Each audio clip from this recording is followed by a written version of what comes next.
While Fuller House may be a family show, the Fullest House podcast is not. Listener discretion is advised.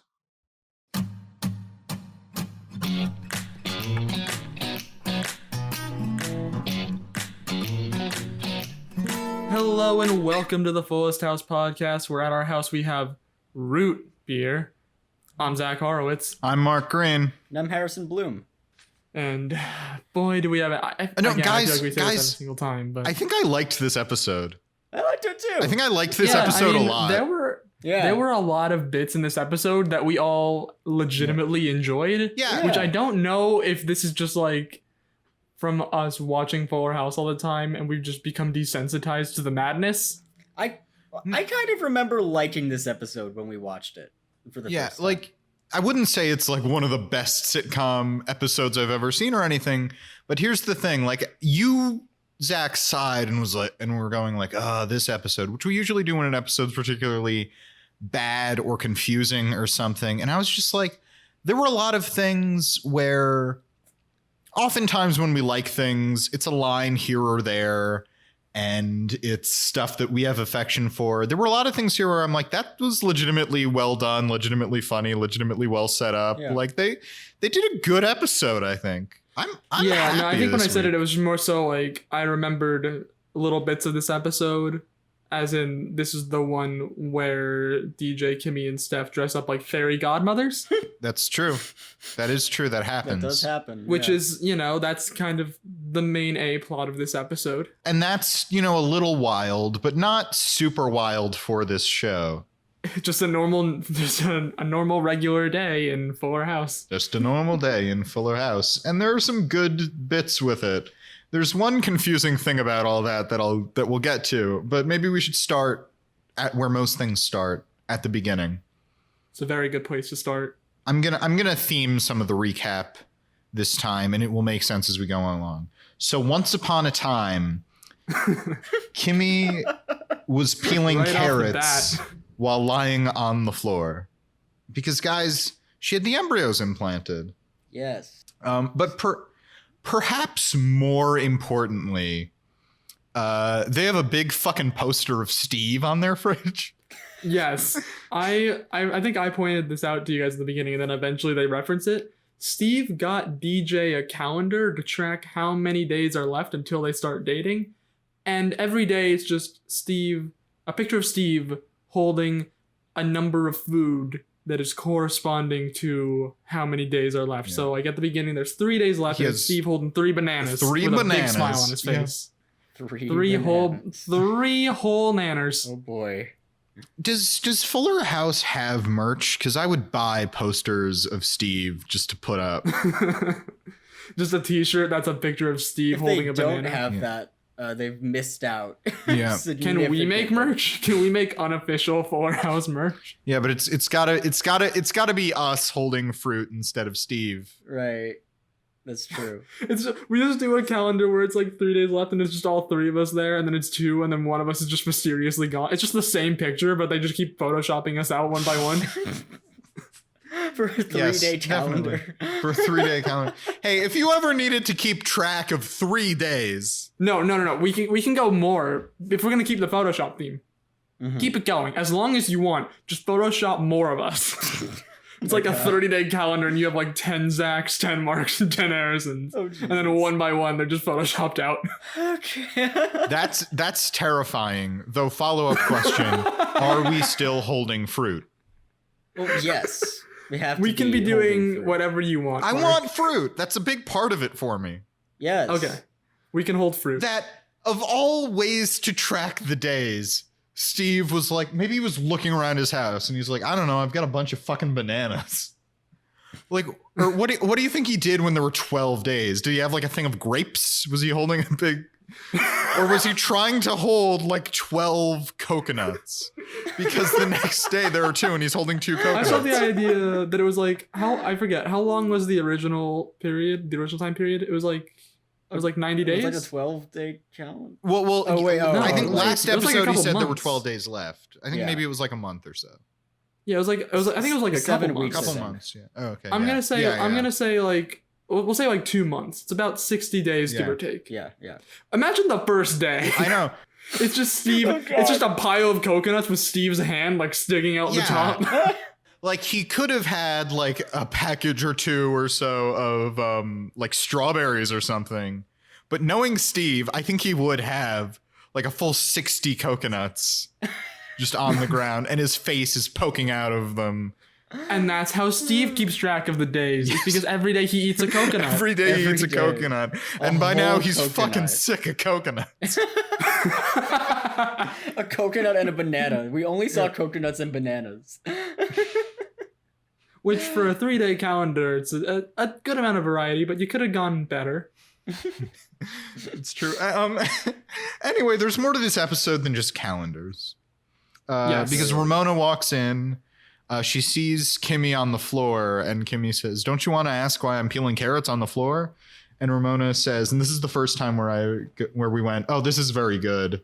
Ramona goes, "I've learned to stop asking questions." A valid concern. Yes. A very valid point coming from Ramona here. Ramona's the best. Ramona's just the best. Oh, yeah, character. we love Ramona. She's so good. Yeah. I know we say that about a number of characters. Ramona's the best character. J Money's the best character. Fernando's the best character. Those are all true. They are all the best character in their own ways. Yeah, Ramona is the best Ramona in this show. Similar to how Fernando is the best Fernando. Well, Fernando is the best Fernando in any show. Yes. I can't account for if I haven't seen all the shows, so I don't know if there's a better Ramona out there. I am certain that no one can top Fernando. Can we count? I don't know why this popped into my. Can we count Ferdinand the Bull, played by John Cena, as like kind of Fernando? What? I don't know why that just randomly popped in my head, but it did. Feel free to correct me. I thought I said TV shows. Yeah, there could be. They could make a TV show. They could get John actually, Cena. I think maybe they did like a Netflix show. Oh, okay. Because a lot of those DreamWorks movies get like Netflix sequels. Oh yeah. He's not doing much right now. Get John Cena. I thought you were saying Ferdinand the Bull is not doing much right now. And it's like, yeah, it's true. True. He was super hot for like that one movie, and then like Hollywood won't touch him. I know, right? Oh yeah. Weird. It's like get Ferdinand the Bull in the next Fast and Furious movie. Jesus Christ. He can what be. Have I done? He can. Every character's like Vin Diesel's long lost whatever. He can be Vin Diesel's long lost bull friend. Dog. Yeah. No, you're right. He plays a dog. He is a bull, but he plays a dog, and it's his range. That's his range. Anyway, Kimmy's like, Ramona, do you need help planning your homecoming because you're planning homecoming, Ramona? Ramona's like, no, I'm on top of everything. And that's how we establish one of the plots for this episode. Ramona is planning homecoming. Which, Hell yeah. by the way, kind of weird to me. I mean, we all went to high school together. Yep. We didn't have like a homecoming dance or a homecoming anything.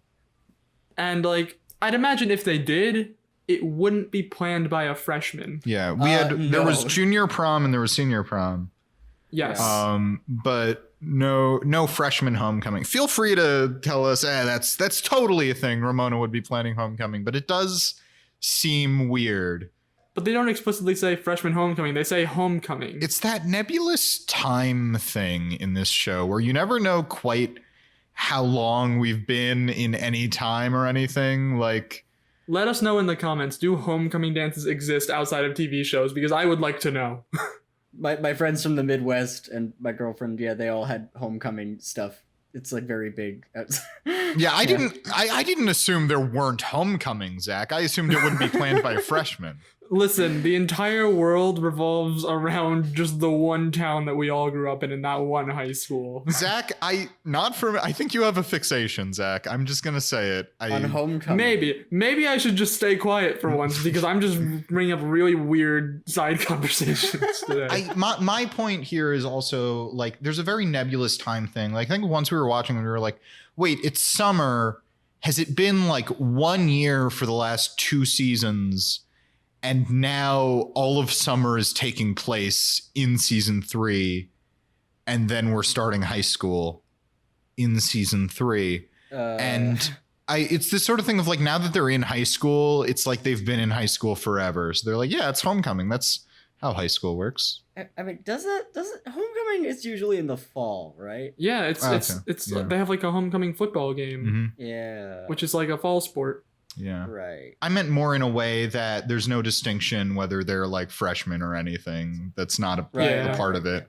But we should say Kimmy gets up from the floor. She's wobbling. J Money and Mankowski walk in. And Kimmy says to J Money, "Don't you want to know why I'm wobbling all over the place and I can't walk?" And J Money says, "I've learned to stop asking questions," which is good. It's really good. They're bringing it back. Like that's the sort of thing I mean. I mean, like, one, that's a funny joke. Two, it's like a funny joke in a sort of a different voice than Fuller House usually uses. Yeah. And three, like, they're doing the very smart thing of running with it. I like it's well put together. I like it. And maybe we should talk about Mankowski because he asks DJ to homecoming because of fucking course he does. Yes. Yeah. And but guys, he redeems himself in just one line. He redeems himself in one line. It's so good because they're talking about like, is J Money gonna ask Rocky to the dance? Is he too scared? Then Rocky shows up and she says like, "I'm not going to that thing. That's stupid." Or, "What, are you guys going?" And J Money's like, "Oh, well, I have to go because Ramona's planning it." And Mankowski says maybe the line of the episode, not in that it's like my favorite moment of the episode, but in that it completely redeemed Mankowski's character. He says, "And I'm obligated because Jackson's mom really wants to go." Which like is really weird. I don't know who Jackson is. But J Money. Yeah, can I paraphrase? Also... Can I paraphrase for a second? I'm obligated because J Money's mom really wants to go. Exactly. I don't know why they keep referring to him as Jackson in the show. It's a bit weird. We all know his name is J Money. It's a huge continuity error, but Yeah. you know, that's what you kind of deal with TV shows. I don't know. But it's just like that line. It's nothing is different about him. He is still this creepy kid lusting after DJ. But that line, they're starting to play with it. It's not just, but now hey, it's in a fun hey, way. Mrs. Now Fuller, he's you're creepy in a fun you're way. hot. It's just they did a really good joke with it, and I'm like, I'm sold. It's good now. I don't care. It's good now. There we go. The fact it's just funny and good, and I think rather than a creepiness, it plays into a real stupidity. Mankowski, he kind of kills it this episode. He kind of kills it this episode. Mankowski's really good in this episode. Which is something I never thought that we'd say, because I think our collective view of Mankowski, even like before we started the podcast, was he's just like the little shit who wants to hook up with DJ. Yeah. But it's like, because before it's just like, "Hey, Mrs. Fuller, you're really hot. Hey, Mrs. Fuller, go out with me." And now we've shifted from that really creepy thing to something that he's still kind of creepy, but it's more the stupidity where he's gone from, "Hey, Mrs. Fuller, you're really hot," to, "Jackson, I am fully dating your mother," in my head. Yes, it's gone to straight up delusion. Or you know what it really is? It's he's not talking to DJ about it. He's talking to other characters about it. Yes. When he's coming on directly to DJ, it's really creepy. But if he's just saying to J Money, like, you know, it's like, "I have to go to prom because your mom really wants to go," or like, you know, or I think, or just, you know, things are getting really serious between me. I think it's that joke that people make all the time, but he has like such a seriousness about it. He's like, "Yeah, I'm going to the prom with your mom," but like he's actually serious about it. You're right. That's exactly what it is. It's nothing about optics or this fine line. It's very much, it's that he's going, "Your mom," but he's very serious. Yeah. But yeah, there's another like wonderful scene where like DJ comes up to him and he's like, "Mankowski, you do know that this is never going to happen, right?" And then he responds with, "I do." To which I made the joke of just like having him be like, "All right, I said it. Now say it back." We're married now. Say "I do," DJ. But we transition into the next scene because Steph and Kimmy have a last minute meeting with a client for whom they are planning a birthday party. It is 10-year-old debutante Dakota Buchanan's birthday coming up. Dakota Buchanan. What an introduction. What a name. What an introduction, Mark. Yeah, What a name. It's the fine details of this episode where like this episode is just like everything's I think just like a notch better than usual. Where if they were just like, we're planning this party for this 10-year-old and she's very fussy in particular, I'd be like, oh, that sucks. But then they're like, her name is Dakota Buchanan. I'm like, yes, I'm sold. That's the perfect name. Yes. Go. And it was great because she is enslaving her mother. Her mother Exactly, is yes. She's silent. enslaving her mother, one Susan Buchanan. Susan Buchanan. Yes. Who does not speak for the entirety of the episode. No. Instead giving not so subtle visual cues while her eyes scream, "Help me." It is very disconcerting. Yes. She's undergone the same brainwashing experiment that they do in Get Out. She's just in the back of her mind going, "Oh no!" Yeah, oh no, yep. This is fully a horror movie. Yes. Dakota Buchanan, 10-year-old socialite, 100% would become Murders one of the people? villains in Get Out. Yes. I could see Dakota Buchanan murdering people. And in addition to these things where I'm like, this episode is just killing it, and it introduces this thing that I think is really great and funny and smart of it, where Max walks in and Dakota has a huge crush on Max. Because everyone in the Fuller family is so attractive. I was going to say, everyone is so desirable in this family except for J Money, and we wouldn't have it any other way. Look, Rocky kisses J Money fully voluntarily, and Rocky's That's really true. cool. Everybody in the Fuller family is like super hot. Yeah. They're just really, really hot. With all varying levels of intelligence. Yes. Yes. How would you rank the intelligence? Is it like Max, DJ, Tommy, J Money?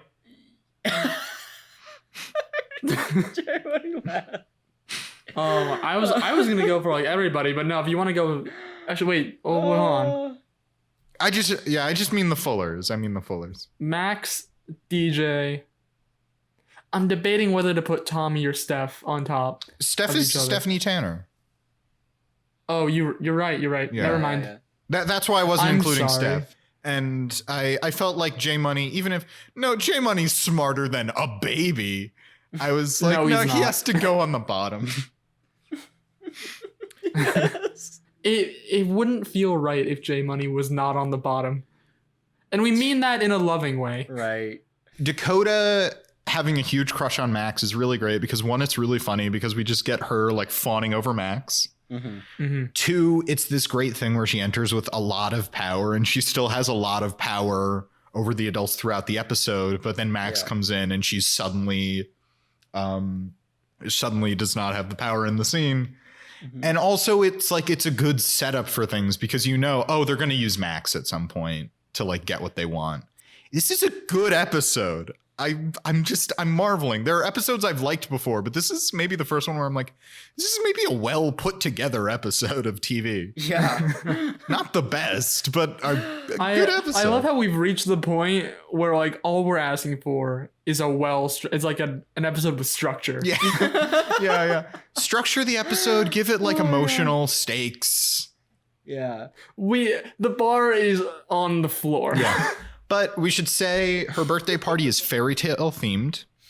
Yeah. And she wants to see the costumes the fairy godmothers will wear. Mm-hmm. And so they show them to her and she says, no, I do not want to see them on hangers, you curs, you heathens. You curse. I was trying to think of a funny insult. I was trying to think of something that Yeah. wouldn't make sense. You knaves. So they go and they recruit DJ to put on fairy tale gowns. There's another really good line where Kimmy and Stephanie enter in their gowns and Steph says, what grown woman would want to wear a dress like this? And out comes DJ, fucking pumped to be wearing this dress. Yes. Just going, look at me, I'm a fairy godmother. It's good. It's good. It's a good bit. They do an improvised song. They do an improvised song. The audience applauds, and that's maybe the one time where I'm like, the song wasn't like one great or two hilarious. Yeah.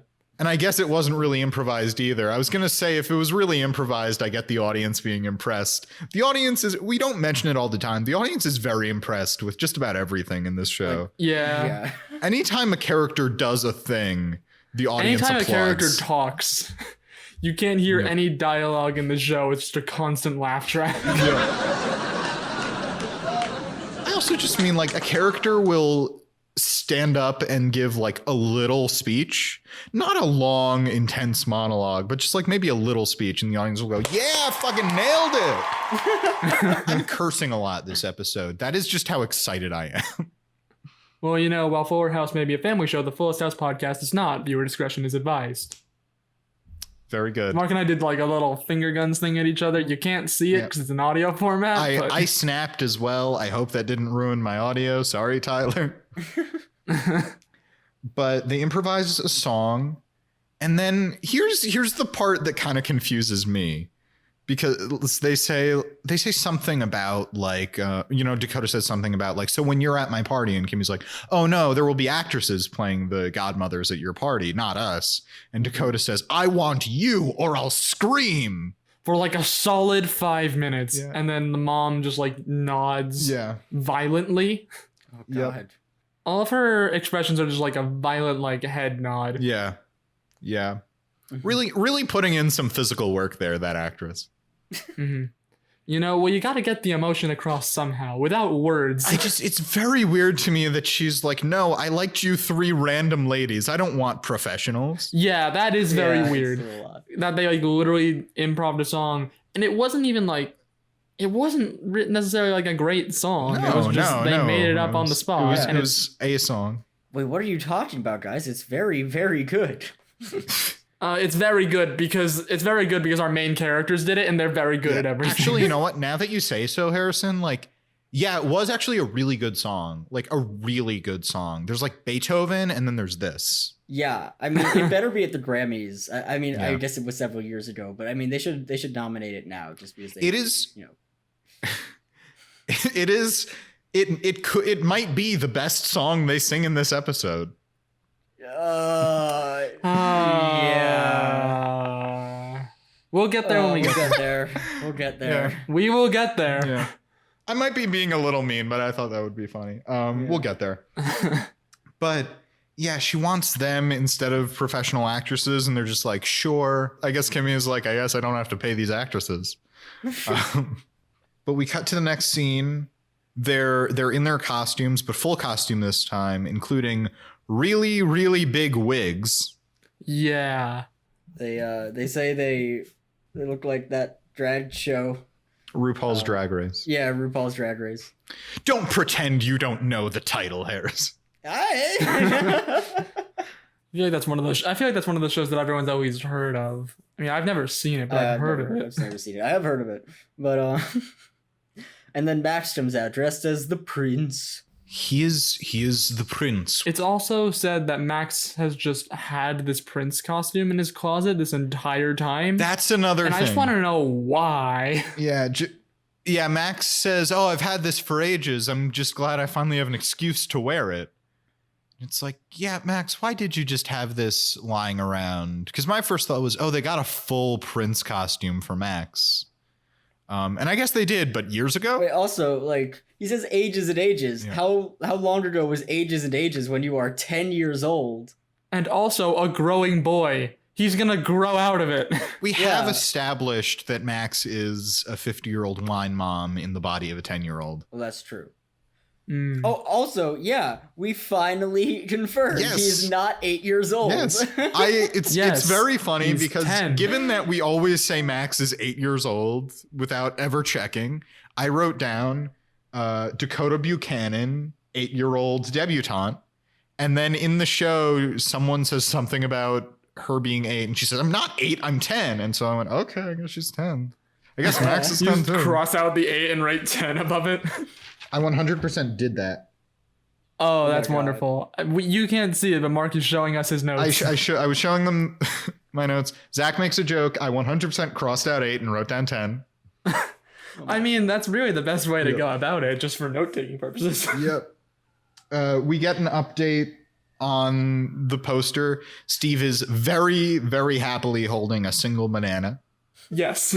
An opened single banana. Yeah, he's like, I think, I'm trying to remember what it looked like. I think he had taken a bite out of the banana. No. I could be wrong. I do just want to say, Tyler points out DJ and Stephanie, Shantae you stay, Kimmy sashay away.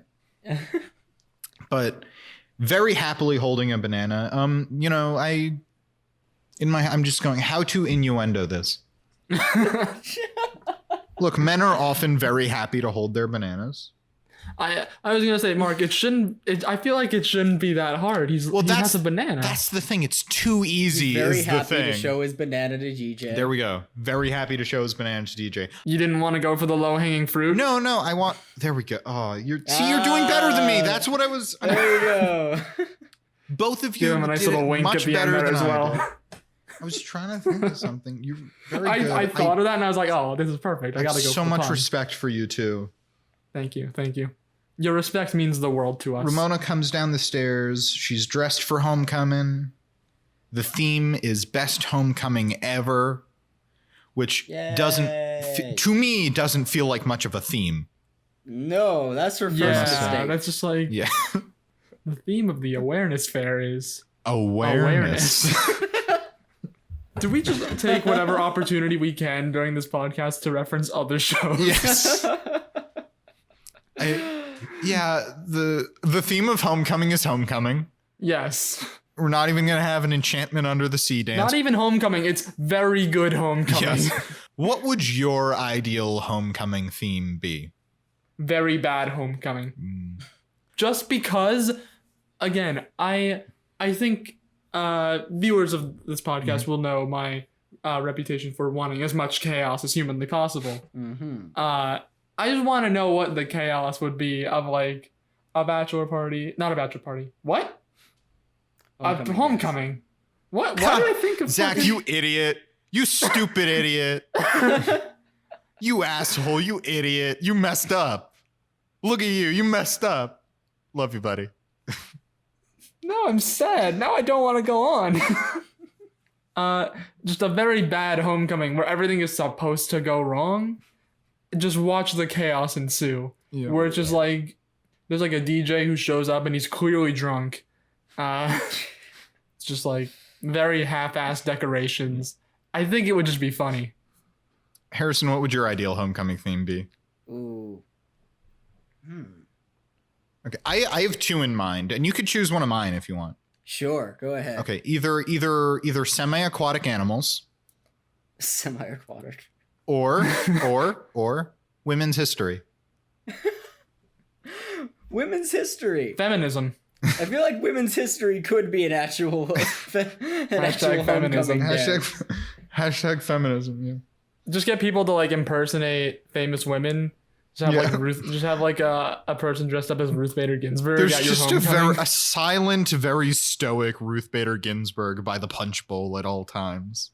Yes. And careful to give an equal amount of punch to both genders. Of course. You got Gloria Steinem by the front door. It's all there. It plans itself, honestly. There's a glass ceiling and it's broken. Oh my god. But semi-aquatic animals. I mean, I would love to go to a homecoming dance like dressed as a frog. Like, right? Let's be real here. Right? Yeah. And I do want to say it's like amphibians are included, but it is semi-aquatic. That's the semantics we're going to be using. Yes. Okay. Can we get D. Bradley Baker to show up and just do the Perry the Platypus noise? We contact him on Cameo and get him to record. We just have him do the Perry the Platypus noise one time, and it just plays throughout the night. It's just on repeat for several hours. But now that we've planned the world's greatest homecoming, we should move on to the next scene, which is, guys, Fernando's playing with Tommy. Yay! Yes, Fernando has a little scene with Tommy. Where he's dressed Tommy up like a race car driver. He goes around the room with Tommy in this little car thing. It's very, very cute. It's like a little race between Tommy and Cosmo. Yep. Which Tommy wins due to a lot of assistance from Fernando, might I add. That's true. His car is a stroller. So what we're saying is Tommy is cheating. Yes. He's cheating. He's a bad baby. I didn't say it. Zach said it. I put it in words, but Zach said it. Okay, well, I feel like you're just putting words in my mouth right now. I'm not saying that he's a bad baby. I'm just saying that there should be an asterisk next to the title, and he should be stripped of any and all awards for this race. This is true, but it is very cute. It's very classic Full House in a way. Original Full House had a lot of scenes of just cute things happening that didn't really have anything to do with the rest of the episode. Yeah, this is just like a random one-off scene. I also appreciate that we're carrying the Fernando and Tommy bonding over from the last episode. Yes. And also that it's still race car themed. That still feels very sweet to me. Though I do want to say, we theorized that maybe Fernando was pushing him into his profession, but we hardly see Fernando being a race car driver. Maybe Fernando lost his job, and this is how he's coping with the stress. Oh no! By just filling Tommy's life with race car things. Oh no, that's he can never let go. Yep. You turned this cute scene very, very sad. Thanks, Mark. But do you know what's really happy though? What? The best homecoming ever! Yay! Guys, they're in the school set. The one room in the school. They only have one set. It's so funny. It's so... One room. They couldn't even build a room and a hallway. They couldn't even reuse the hallway that they used for summer school. Right? Yeah. Okay, hold on. I may be getting ahead of myself here, but, we have one school location, and this is also the stage for the dramatic return of a character that we have only seen in this one location, who we thought was never going to show up again. Of course, we are talking about the one, the only, CBB himself, Chad Bradley. Oh, That's so the man good. himself. He's back. He's back. We all clapped when we saw He's him. so There was a cool. standing ovation. He's the coolest kid in school. He's so cool. Exactly. There was a standing He's ovation captain of here the dance in team. the Good Time Boy Studios. He's a real shit. He's a real fucking Chad. But they still only have one set. Chad Bradley's there. Rocky showed up, and Jackson's all excited, and she's like, yeah, I showed up to make fun of everybody who came here. Duh. Ugh, this is so lame. I feel like somebody's going to come up here and start telling me to have fun. And then Ramona goes to the microphone and says, time to have fun, everybody. Woo! And everyone proceeds to not have fun. She gives this intro speech that is very camp counselor, I must say. Yes. Yeah, very it's very camp Ramona counselor. is serving strong camp counselor energy. Oh my god, yes. Yeah, I didn't even think about that until you said it, but it makes so much sense. Right? Imagine doing anything with the enthusiasm that a camp counselor or a college RA gives a Yeah. speech. Oh Yeah. god, yeah. RA was the other thing that popped into my head, but I'm like, it's definitely camp counselor right now. Yeah. Also, we should point out Mankowski is wearing one of those Tux t-shirts. Yes. He's also very upset because DJ stood him up. Yes. He goes up to J Money, he's like, J Money, your mom stood me up, that bitch. He actually says that. He actually calls DJ a bitch, which is really weird for this family show. It's more of that thing where his weird crush on DJ is actually kind of funny when he's talking about it to other people. Yeah. Yeah. Because he says, like, she stood me up and she didn't even call me. It's really funny when he has a crush on DJ. It's not funny when he acts upon it. Yes. I think we've discovered how Mankowski works. Yeah, he's as a saying to character. J Money, she stood me up and she didn't even call me. And J Money says, she doesn't have your phone number. And he says, oh, so there's still a chance. It's great. She didn't have a way to contact him. I also want to say, I think he also tells J Money that he's like breaking up with DJ because she stood him up. Yeah. And then J Money's like, she doesn't have your phone number. And he's like, oh, she couldn't contact me. Oh, okay, we're still on. We're still dating. We're still dating. I'm still gonna be your dad. That's an actual joke that he makes earlier in the episode that we didn't mention. I could be Is that your he dad. turns to J Money, he's like, if this thing between me and your mom works out, I'm gonna be your dad. I'm gonna be your new dad. And I just want to have like a nice little bonding moment where J Money and Mankowski play catch. Oh my god. Yes. Definitely. Of course. Oh god. Mankowski will be the only dad Tommy ever remembers. Oh no. Him being a father. Oh no. Anyway, But yeah. Chad Brad Bradley, the coolest kid in school, takes the stage, and he invites everybody to his house for a party. His parents are gone. He's got a jacuzzi. He has plenty of, and he puts it in quotes, root beer. Ooh. And to cap it all off, he calls himself CBB, Yes. which I was calling him CBB in my notes. And Yes. now it's time for everybody's favorite IMDb trivia. This might be the stupidest thing I've ever seen on IMDb trivia ever.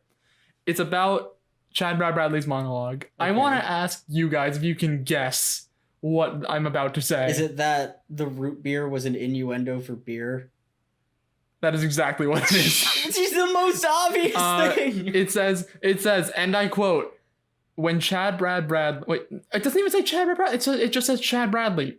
And I quote, when Chad Bradley mentions that his parents are out of town and his house is stocked with root beer, he puts air quotes over the word root, implying that it is not root beer, but alcohol. Whoa. 2 out of 4 people found that interesting, by the way. Well, to be fair, it is exactly half interesting. The most interesting thing being, why didn't they call him Chad Brad Bradley? It's I'm sorry. weird. I found another really good one, but it's later. I got to say, it's Okay. first thing that we haven't discussed Great. yet. Because my other guess was going to be, could it be the most stupid thing of all? And somebody saying, when he calls himself CBB, that's an abbreviation for Chad Brad Bradley. CBB. Oh my God. Someone would write that. Someone would definitely write that. Someone would totally write that. Yeah. Oh my god, that's wonderful. He invites everybody to his house. He invites Ramona too. I kind of liked that. I liked that he Yeah. wasn't just like tormenting Ramona. He was just like, this party's lame. Everybody want to come to my house? And he invites Ramona. She says, no, I'm staying here. I planned this party. And he says, somebody planned this? And just cuts right into her. And it's really harsh. But he's just so cool that it's He's like, so cool. he knows the perfect thing to say. And everyone leaves to go to Chad Brad Bradley's house. Before they leave, I do have to question. I don't think we brought this up yet. What was so bad about this party? Right? What was so bad about the homecoming dance? It was totally fine. It was just fine. Yeah, it was kind of like a generic homecoming, and it's just like, I guess people weren't interested in people went to Chad Brad Bradley's house. 1 for Chad Brad Bradley, and 2 for the root beer. Maybe Zach was right all along and homecoming isn't a real thing. And everybody was like, what is this thing we're at? What is happening right now? I know what a house party is. There's also like a side comment that Ramona makes during her speech is like, yeah, so I know we lost the football game, but good news. The quarterback is now breathing again. He's going to be okay. Ramona's so good. She's so good. And so I think their spirits are very low after watching one of their peers get absolutely fucking destroyed. That's Possibly, true. yeah. No, nobody's in the mood for a party, and Ramona should have known that. Maybe. Yeah, exactly. She should have known that before she planned the party, before she knew about this injury. Yeah, but yeah, it's a completely normal, fine party. We get 3 minutes into it, and then Chad Brad Bradley gets up on stage and says, guess this party's dead. Want to come to my house? It is We've got alcohol. weird. Yeah. very weird. That is fair. And then He has everyone immediately goes to Chad Brad Bradley's house. that does kind of sell it, that he's like, I have beer, come to my house. And everybody's Yeah. like, beer, yeah, we're dishing this party. Yeah, I think that's pretty much why. Is Yeah. that like, if you're at a school event, no one's really going to give a shit. But then you bring in alcohol, Mm. and that's what high schoolers are into these days, I guess. I don't know. I don't drink. Yeah, but there's a really good moment where J Money goes to Ramona, do you want me to stay here with you and pretend to have fun to try to support her? And she says, no, you can go. And immediately turns to Mankowski and Rocky and goes, she said we could go. And then they all run out together. They run out immediately. It's so good. It's so good. I like that he goes to support Ramona, and I also like that he's so eager to leave. It's a very good, well-constructed joke. Well, I mean, if Chad Brad Bradley personally invited you over to his house, would you say no? Anything of for course Chad not. Brad Bradley. He is so cool. He's the coolest kid in school. But Ramona returns home alone. She sits down. She starts cleaning the floor. And who should walk in but 3 fairy godmothers? Oh no. In a very Cinderella-esque tableau. Indeed. So Chad Brad Bradley is like the evil stepmother? Yes. And who is her prince? I guess the rest of the student body? Chad Brad her Bradley, her prince is her boyfriend in Japan. Her Japanese Marius pop of star Sexy boyfriend. Zone fame. Marius of the Japanese boy band Sexy Real life Zone, yes. celebrity Marius from Sexy Zone. But the fairy godmothers vow to make Ramona's wish for the best homecoming ever come true. She asks for Kimmy's party planning help, which still is like, well, her party was fine. Her party was not the problem. Shitty teens were the problem. The only weakness is that she didn't have alcohol at this school-sanctioned event. That is true, but I mean, maybe I'm getting a bit ahead of myself, but they go to the next party, the birthday party setting, which I think might just be the same setting, just like. Well, no, over. the whole thing is they redress they move the birthday party to the cafeteria, so it's. But there's also a very good bit in this scene where DJ's like, yeah, we can help you out, guys. I mean, Kimmy, you're a great party planner. I'm a great organizer. And Steph. And there's just a long, awkward pause. Steph is a mess. Planner. Steph is a mess. She's an assistant planner. She's a professional DJ. She's She's a professional DJ. She's a singer-songwriter. Like Steph knows how to entertain. And DJ's just like, and Steph is also here. Steph is a mess. Steph is a mess. He is a mess. So good. They all go to the cafeteria again. And for some reason, the students think this is better. I don't know what they love about the fairy tale. Well, they theme. return. We know why they left. Well, we know why they come Bradley's back. part. I don't know why they're staying here. Oh. Well, okay. Well, there's also a thing before where Ramona's like, whoa, how'd you get all this stuff here so quickly? And I made a joke about, well, we told the police that Chad Brad Bradley was serving alcohol to minors. And then Steph says, we called the cops on Chad Brad Bradley's party. Yeah. I was going to mention the thing about Dakota, but yes, that's also a very good bit. Yeah. Because Dakota, 10-year-old debutante Dakota Buchanan, agrees to move her party to this high school cafeteria without any of her friends. There are no other 10-year-olds at this party other than the one that comes in later, because in exchange for the change in location, she is given her own Prince Charming, played by who else? Max. They paid off the thing they set up. Guys! Exactly. They paid off the thing they set up. They paid it off. It was great. And the A plot and the B plot are combining in the end. Like how it should work. How it's supposed to work. Right. Mm-hmm. But yeah, everyone comes back because DJ and the others put a spell on Chad Brad Bradley's house to summon the cops. A magic spell. A magic spell. Ooh. And they cast a horrible curse over Chad Brad Bradley called 911. And he was forever transformed from the coolest kid in school to a guy whose party everybody left. No. But he was still the coolest kid in school because you can't be cooler than a guy named Chad Brad Bradley. For who could ever learn to don't love even try. a beast? I think we've said it before. I really like Beauty and the Beast. Just for any listeners out there. But yeah, they're all back, and then they decide. Gia shows up as a fourth fairy godmother, and she's in like a black, edgy fairy godmother costume. Yeah, Gia is here as well, which is just totally out of nowhere. And Rocky's like, "What are you doing here?" And Gia's like, "I don't know." And then they're like, "Moving on." I don't know. Moving on. Just the way you said it. That was wonderful. Okay. So Kimmy gives a speech.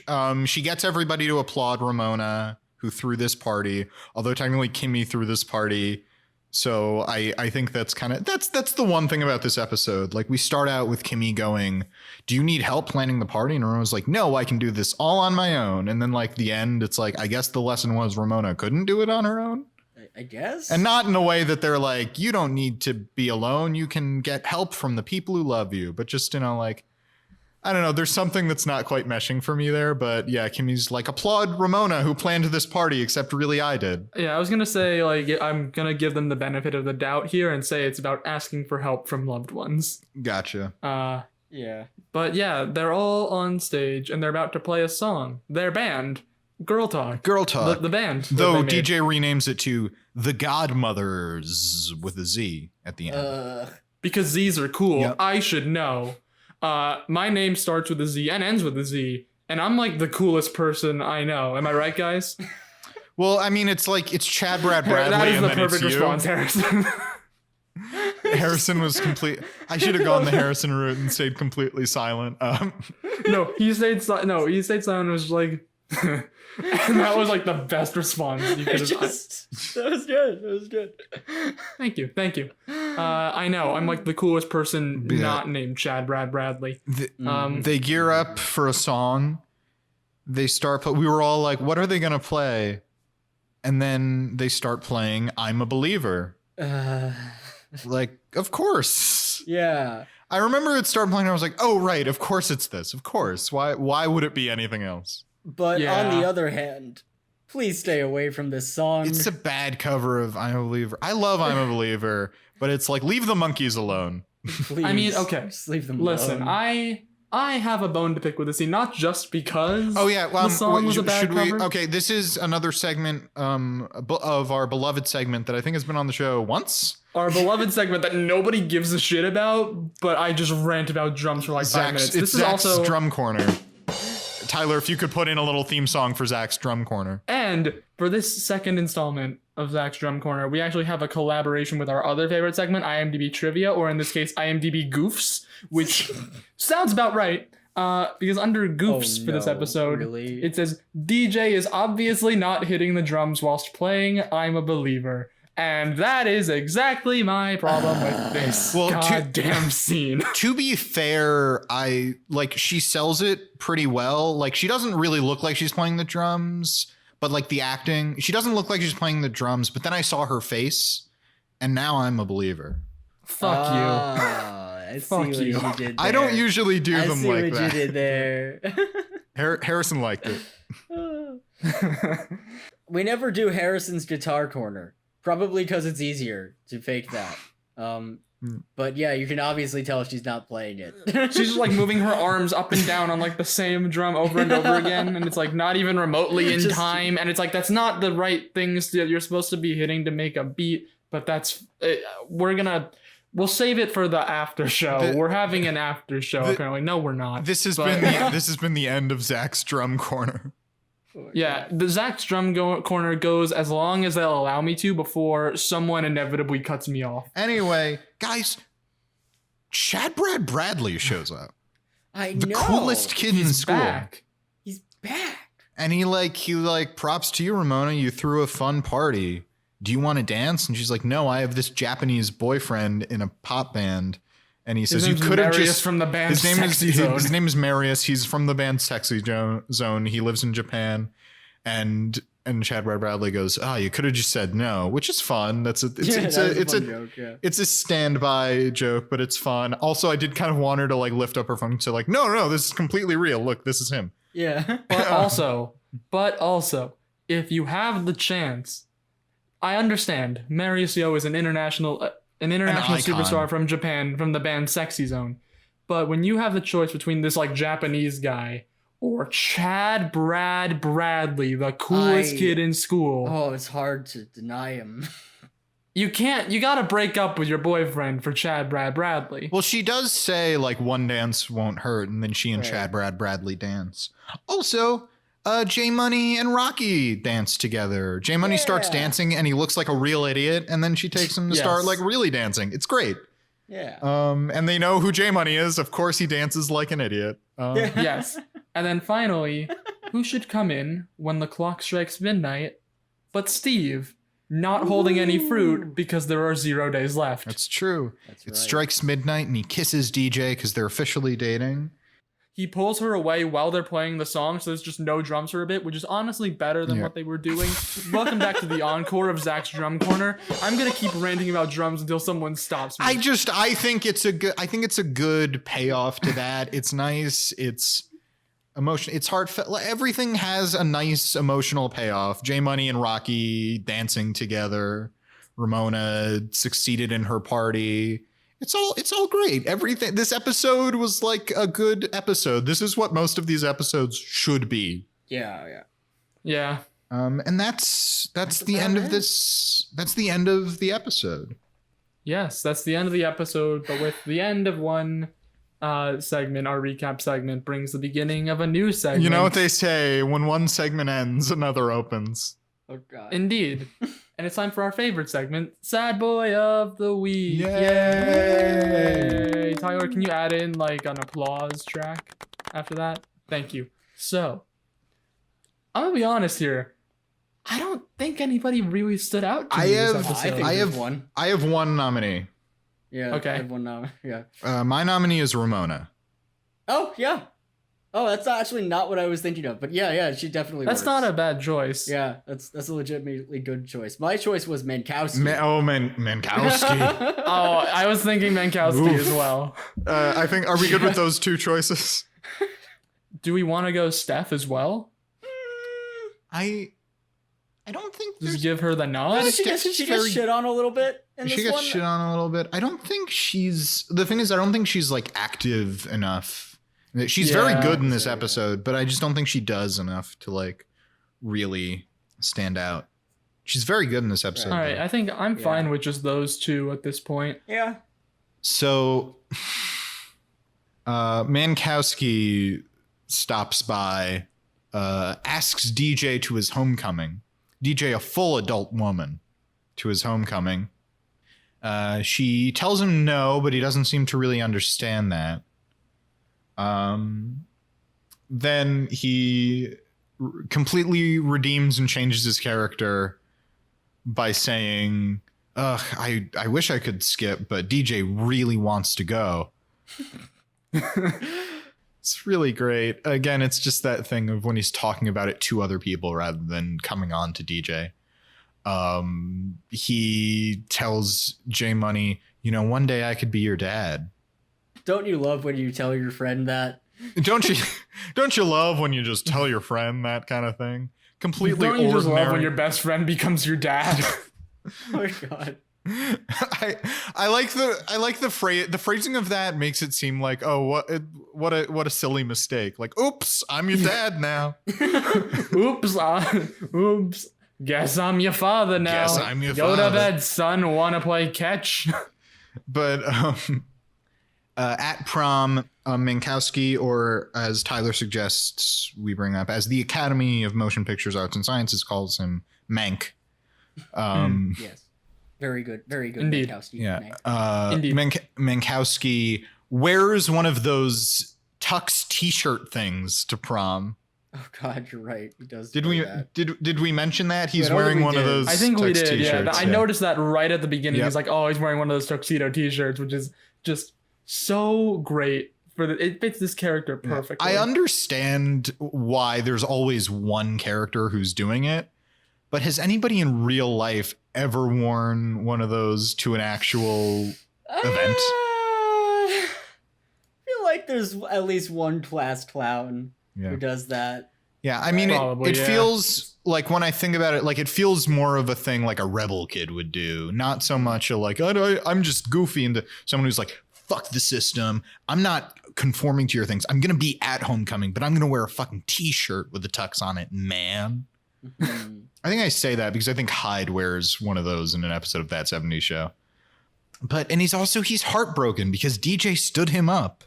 I'd also like to imagine that Mankowski in this episode wears the tuxedo T-shirt because he doesn't have a suit at home. That's true. And most people will rent a tux, but yeah.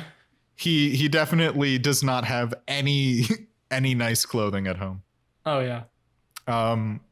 But J Money reminds him DJ doesn't have your number, and suddenly our good stupid boy is like, oh, so there is a chance. Great.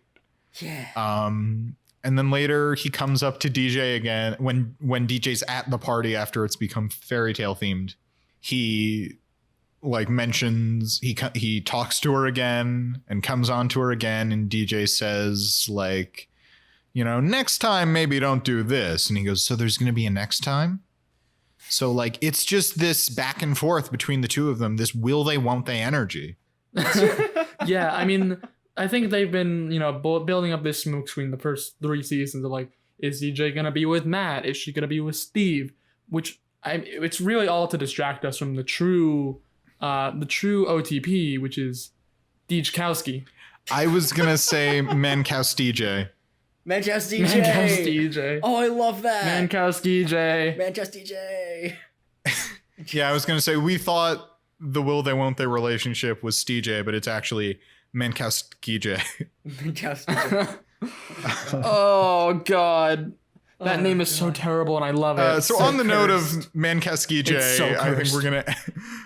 That's his case. Okay, that's Yes. his case. That's his case. And then we have Ramona. Yeah, Ramona has become so desensitized to her mother's shit that now she knows to no longer ask questions. She's very gleefully planning the best homecoming ever.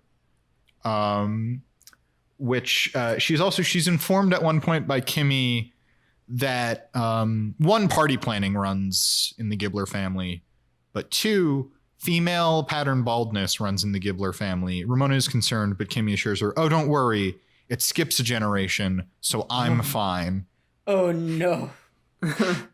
Oh no, poor Ramona. Poor Ramona. How will Marius of the band Sexy Zone react to this? I know. How will Marius of the band Sexy Zone react to this news?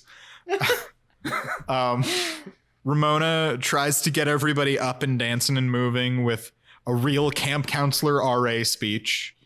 I just really love that. She gleefully informs everybody he's conscious, he's breathing again. Mm-hmm. I really love Ramona in that moment. It feels so in character, but so fun and so sad. Yeah. She starts dancing alone because no one will dance with her. Everybody leaves, and she's forced to call upon the 3 worst fairy godmothers who do grant her wish. I say that because they're not really magic. Well, right, of course. Well, they do cast a magical spell at the end of the episode. Yes. Accio Police. Accio Police. I haven't seen Harry Potter either. I don't know if that's how you do it, but Zach, yes, audience, you should know that Zach has not seen Harry Potter, but he has seen all of the Harry Potter musicals.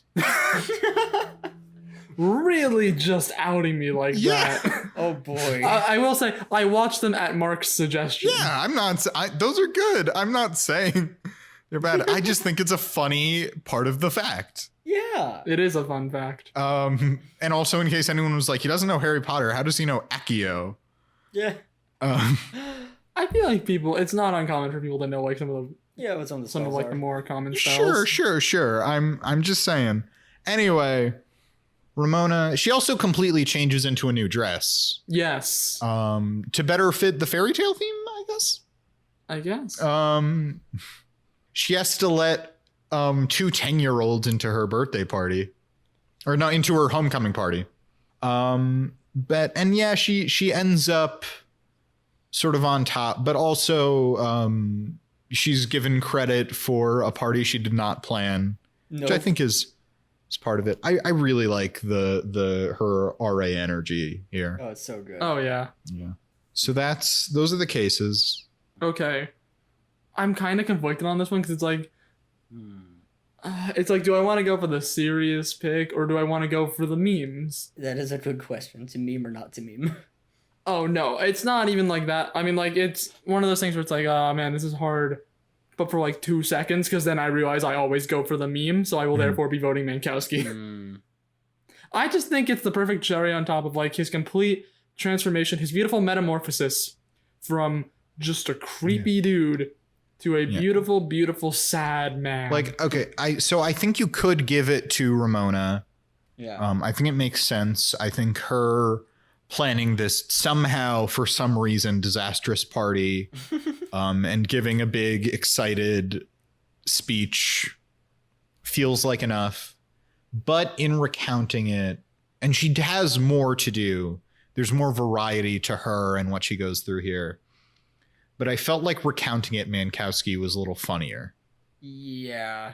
So I think I'm going to go with Mankowski as well. It's more like intensity versus The memes variety. have become victorious. Mankowski's the win here. Okay, so that's Mankowski. Yes, I think that's his first sad boy win, I think. Because I don't think we've ever even thought about considering him before. No, I think...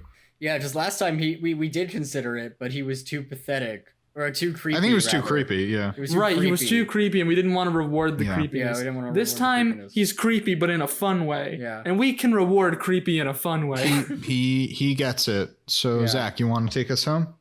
Sure thing. So, that's going to be it for another episode of the Fullest House podcast. If you liked what you just listened to, feel free to like our Facebook page and follow us on Twitter and Instagram at Fullest House Pod. Once again, I'm Zach Horowitz. I'm Mark Greene. And I'm Harrison Bloom.